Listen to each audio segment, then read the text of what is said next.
പ്രിയമുള്ള എൻ്റെ വിദ്യാർത്ഥിനികളെ എല്ലാവരെയും ഞാൻ NIOS all Kerala distance education എന്ന് പറയുന്ന നമ്മുടെ സ്ഥാപനത്തിൻ്റെ കീഴിലുള്ള ഓൺലൈൻ വീഡിയോയിലേക്ക് സ്വാഗതം ചെയ്യുകയാണ്.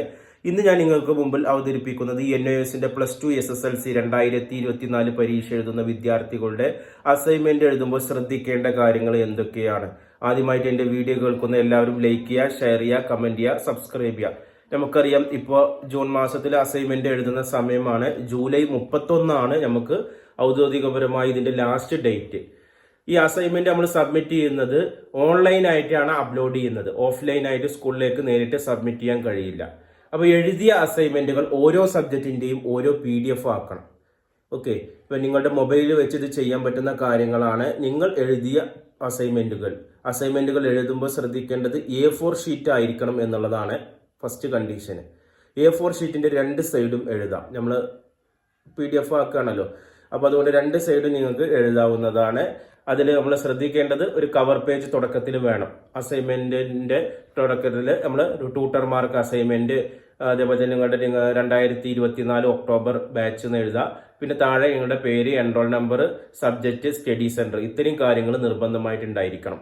അടുത്ത പേജ് മുതൽ നമ്മൾ ആരംഭിക്കും. ആദ്യത്തെ 5 ക്വസ്റ്റ്യൻസ് അസൈൻമെന്റ് ആണ്. 6ാമത്തെ ക്വസ്റ്റ്യൻസ് പ്രൊജക്റ്റ് ആണ്. ആദ്യത്തെ 3 ക്വസ്റ്റ്യൻസിന് 2 മാർക്ക് വെച്ചിട്ടാണ്, അങ്ങനെ 6 മാർക്കും. പിന്നെ 4ഉം 5നും 4 മാർക്ക് വെച്ചിട്ടാണ്. അപ്പോൾ 8 മാർക്ക്, 8, 6, 14. അവസാന ക്വസ്റ്റ്യൻസ് പ്രൊജക്റ്റും ആണ്, അതിന് 6 മാർക്കാണ്. അങ്ങനെ ടോട്ടൽ 20ലാണ് അസൈൻമെന്റ് വരുന്നത്. അപ്പോൾ അസൈൻമെന്റ് എഴുതുമ്പോൾ ആദ്യത്തെ 5 ക്വസ്റ്റ്യൻസും ആൻസറും നിങ്ങൾക്ക് അടുപ്പിച്ച് എഴുതാം. അതിന്റെ ഇടയിൽ ഗ്യാപ്പ് ഇടേണ്ട ആവശ്യമില്ല.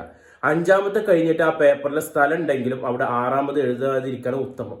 കാരണം കഴിഞ്ഞു പോയ വർഷങ്ങളിലൊക്കെ പല സെന്ററുകളിൽ നിന്ന് വിളിച്ചിട്ട് ഇതിന്റെ ഇടയിൽ പ്രൊജക്ട് എന്നുള്ളത് വേർതിരിച്ച് വെച്ചിട്ടില്ലല്ലോ എന്ന് പറഞ്ഞതിന്റെ പേരിൽ മാർക്ക് കട്ട് ചെയ്ത സ്ഥാപനങ്ങളുണ്ട്. എല്ലാവരും കട്ട് ചെയ്യില്ല, ചില സ്ഥാപനങ്ങളൊക്കെ സ്കൂളുകൾ ഇതിന്റെ പേരിൽ മാർക്ക് കട്ട് ചെയ്യാറുണ്ട്. അപ്പൊ നമുക്ക് ഏറ്റവും നല്ലത് 5ാമത്തെ ക്വസ്റ്റ്യൻസ് കഴിഞ്ഞ് സ്ഥലം ഉണ്ടെങ്കിലും അവിടെ 6 എഴുതരുത്. അടുത്ത പേജിൽ വെറുതെ പ്രൊജക്റ്റ് എന്ന് മാത്രം എഴുതാം. ഇപ്പൊ ഇംഗ്ലീഷ് സബ്ജക്റ്റ് ആണെങ്കിൽ ഇംഗ്ലീഷിന്റെ പ്രൊജക്റ്റ് എന്ന് എഴുതാം, മലയാളമാണെങ്കിൽ മലയാളത്തിന്റെ പ്രൊജക്റ്റ്, ഏതാണ് സബ്ജക്റ്റ് എങ്കിൽ ആ സബ്ജക്റ്റിന്റെ പ്രൊജക്റ്റ് എന്നുള്ളത് ഒരു കവർ പേജിൽ എഴുതി അടുത്ത പേജ് മുതൽ 6ാമത്തെ തുടങ്ങുകയാണെങ്കിൽ ഇത് നോക്കുന്ന ആളുകൾക്ക് അസൈൻമെന്റും പ്രൊജക്റ്റും വേർതിരിച്ചറിയാൻ കഴിയും.